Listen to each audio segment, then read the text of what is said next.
লগি বৈঠার নির্দেশে গণহত্যা চালিয়ে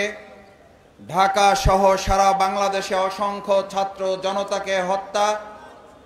এবং হত্যা করার পর লাশের উপরে নৃত্য, লাঠি দিয়ে সাপের মতো পিটিয়ে মানুষ হত্যা করা, সেই পৈশাচিকতার বিরুদ্ধে জনগণ যখন ঝাঁপিয়ে পড়েছিল,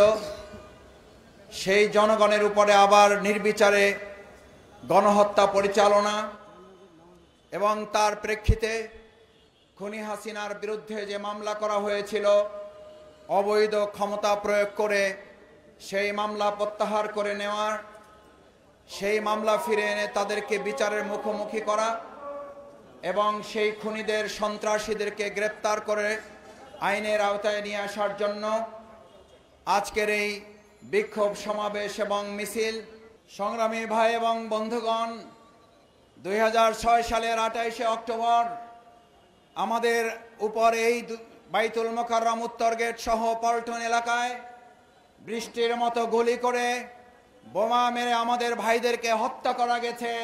কিন্তু আমাদেরকে পরাজিত করা যায় নাই। যে শেখ হাসিনা সেদিন লগি বৈঠার প্রকৃতির নির্দেশ দিয়ে মূলত